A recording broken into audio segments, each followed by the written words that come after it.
Hello everyone, in today's video we are going to do some MCQs. हम कुछ MCQs करेंगे जो कि संख्य फिलोसफी के ऊपर है। आपको पता है कि बीएड का सिलेबस के अंदर संख्य फिलोसफी जो है वो एक इम्पॉर्टेंट पार्ट प्ले करती है।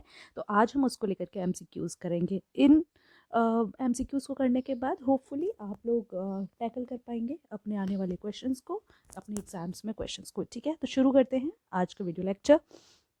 Okay, so who is considered as the founder of Sankhya philosophy. सबसे बेसिक क्वेश्चन कि जो संख्य फिलोसफी थे उसके फाउंडर कौन थे? तो यस, इट वाज कपिल मुनि थे। हमको पता है ये बात। Next question, how many fundamental principles are there in संख्य philosophy. Sankhya philosophy के अंदर कितने फंडामेंटल प्रिंसिपल्स जो है, कितने तत्व की बात की गई है? तो 24 तत्व की इसके अंदर बात की गई है। Next is what is the first principle in संख्य philosophy. Sankhya philosophy का पहला प्रिंसिपल क्या है? तो यस, इट इज प्रकृति। आपको पता होना चाहिए कि जो संख्य फिलोसफी थी उसका वो दो पार्ट में आई है। फर्स्ट इज एक पुराना वाला पार्ट था, सेकंड इज जो है वो बाद में चीज़ें ऐड हुई हैं, है ना। जो प्रकृति पुरुष है, जो कि पुरुष जो कि स्पिरिट की बात करता है, वो बाद में ऐड हुई है। जबकि पहला वाला जो है वो सिर्फ बात करता था प्रकृति की, कि ये उन्होंने कहा कि जो वर्ल्ड जो है उसकी एग्जिस्टेंस जो है वो सिर्फ और सिर्फ नेचर यानी कि प्रकृति के ऊपर डिपेंड करती है। बाद में जो आया था उसमें ये बात कह दी गई थी कि भाई जब नेचर और स्पिरिट, मतलब प्रकृति और पुरुष जब साथ आते हैं तब एक जो वर्ल्ड है वो बनता है। ठीक है, तो लेकिन हमारा इसका आंसर प्रकृति होगा। जो ओरिजिनल प्रिंसिपल है वो सिर्फ और सिर्फ प्रकृति की ही बात करता है। नेक्स्ट इज विच तत्व represents the individual soul in संख्य philosophy. Sankhya philosophy के अंदर जो इंडिविजुअल सोल है ना, वो कौन सा तत्व उसको प्रेजेंट करता है? दैट इज पुरुष। यस, अभी भी मैंने आपको बताया कि जो प्रकृति है वो नेचर को करती है और पुरुष जो है वो किसको करता है? इंडिविजुअल सोल को करता है ना, कि इंडिविजुअल सोल इज नेसेसरी। उसके अलावा next is according to Samkhya what is the cause of bondage and liberation. कि एक जो बॉन्डेज और लिबरेशन है ना, उसका कॉज क्या है? तो अविद्या है। बात हमें पता है कि इग्नोरेंस, एक इग्नोरेंस की बात करते हैं ये लोग, कि इग्नोरेंस है जिसकी वजह से हम लोग किसमें एक जो बॉन्डेज है, जो माया है, उसमें हम फंसे हुए हैं। Next is what is the role of ahankar. अहंकार का रोल संख्या फिलोसफी में क्या था? It is the principle of ego. उन्होंने कहा अहंकार है, अहंकार का वही English version is ego. Next is which of the following is considered a guna in संख्या फिलोसफी। एक गुण कौन सा कंसिडर किया जाता है संख्या फिलोसफी में? सो यस, दैट इज प्रकृति, है ना। ये गुण है जो कि प्रकृति करती है। Next is what is the ultimate goal of life according to Samkhya philosophy. Ultimate goal life का क्या है संख्या फिलोसफी? आपको पता होना चाहिए कि हम बात कर रहे हैं ऑर्थोडॉक्स स्कूल्स की, फिलोसफीज की, है ना। ये वाला जो पार्ट है इसमें हमारे 6 दर्शन हैं, है ना। 6 दर्शन की बात हो रही है, 6 दर्शन हैं। और 6 में ये लोग किसकी बात कर रहे हैं? ये लोग कर रहे हैं कि हमें मोक्ष कैसे मिलेगा, साल्वेशन कैसे मिलेगा, है ना। तो डेफिनेटली संख्या फिलोसफी का भी जो अल्टीमेट मोटिव होगा वो भी क्या होगा? लिबरेशन होगा, दैट इज मोक्ष होगा। Next is in Samkhya what is the term for the process for cosmic evolution. इन्होंने कहा कि जो कॉस्मिक इवोल्यूशन हो रहा है उसमें कौन सा टर्म है उस प्रोसेस को क्या कहते हैं? ठीक है, तो वो सृष्टि है ना। सृष्टि है जो कि कॉस्मिक इवोल्यूशन की बात कर रही है। Next is which of the following is considered the cause of material world in संख्या फिलोसफी।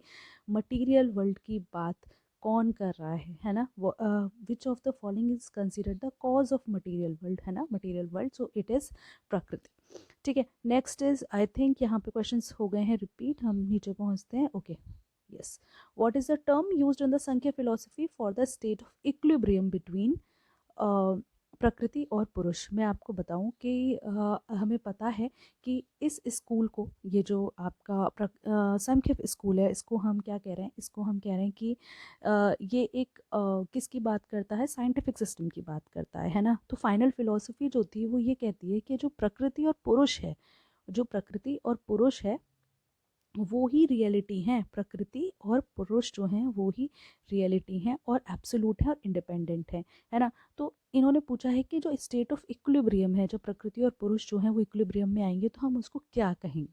तो उसको हम कहेंगे समाधि। क्या कहेंगे? समाधि। Next is according to Samkhya what is the relationship between पुरुष एंड प्रकृति? इंडिपेंडेंट। इन्होंने कहा, हमें पता है संख्या फिलोसफी के हिसाब से पुरुष और प्रकृति, अभी भी मैंने आपको बताया, ये दोनों क्या है? इंडिपेंडेंट हैं। किससे? एक दूसरे से, है ना। नेक्स्ट, विच गुण is associated with inertia, heaviness and resistance in संख्य philosophy, है ना। जो भी हैवीनेस रेजिस्टेंस आता है वो किसकी वजह से आता है, तमस, है ना, सत्व रजस तमस, हमने ये बात की थी। Next, in Samkhya what is a function of बुद्धि, बुद्धि का काम क्या है यहाँ पे, तो डेफिनेटली बुद्धि का काम है कि आप डिसीजन मेकिंग करें, है ना। तो ये साइंटिफिक बात है की बात करें तो डेफिनेटली डिसीजन सिस्टम पे बात करेगा। Next is according to Samkhya what leads to the bondage of the soul, के जो सोल है उसको बांधने के लिए क्यों हम उससे बंधे रहते हैं, तो यस वो माया, माया से हम अटैच होते हैं, attachment to the material world. What is a Sanskrit term for the ultimate liberation of freedom in संख्य philosophy, जो संख्य फिलोसफी है उसमें अल्टीमेट लिबरेशन को हम क्या कह रहे हैं, उसमें हम कह रहे हैं कैवल्य। I think there is something, this question I will be marking star, इसको मैं एक बार चेक करूंगी फिर आपको बताऊंगी।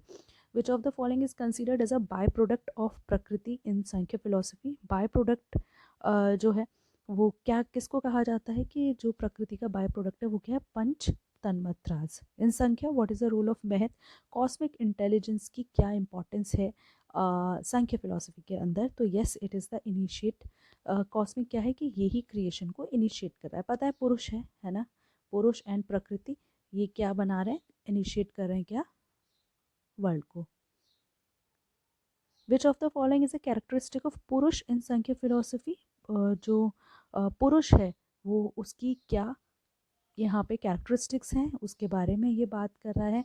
आपको पता हो कि जो पुरुष है, पुरुष क्या करता है, पुरुष जो है, पुरुष का मतलब क्या है कि पुरुष का मतलब यहाँ पे अगर आप माने तो मेल से अटैच्ड है ना, तो इसका मतलब है कॉन्शियसनेस और कैन नॉट बी चेंज और ऑल्टर्ड, जो पुरुष है ना वो कभी भी नहीं बदल सकता। जबकि प्रकृति जो है, प्रकृति को यहाँ पे बहुत फ्लेक्सिबल कहा गया है, जो एक ट्रांसफॉर्मेशन को रिवील करती है, एक ट्रांसफॉर्मेशन को शो करती है, ठीक है। तो इसका आंसर क्या होगा, एटर्नल एंड अनचेंजिंग, पुरुष जो है वो चेंज नहीं होगा, है ना। Next is what is the role of manas in manas, मनस मतलब माइंड इन संख्य फिलोसफी, तो यस हमारे दिमाग का काम क्या है कि वो हमारे सेंसरी एक्सपीरियंसेस को कोऑर्डिनेट करे एक दूसरे के साथ। उसके अलावा कौन सी ऐसी फिलोसफी है, अगर हम एक बेसिक बात करें जो द्वैतावाद की बात करते हैं तो डेफिनेटली इट इज़ संख्य फिलोसफी जो द्वैतावाद की बात कर रही है, ठीक है। बहुत जल्दी हमने 21 क्वेश्चंस अटैम्प्ट किए हैं, कोई भी टाइम वेस्ट नहीं किया, है ना। तो आई होप आपको ये वीडियो पसंद आया होगा, पसंद आया हो तो लाइक कर दो, शेयर कर दो एंड सब्सक्राइब कर दो।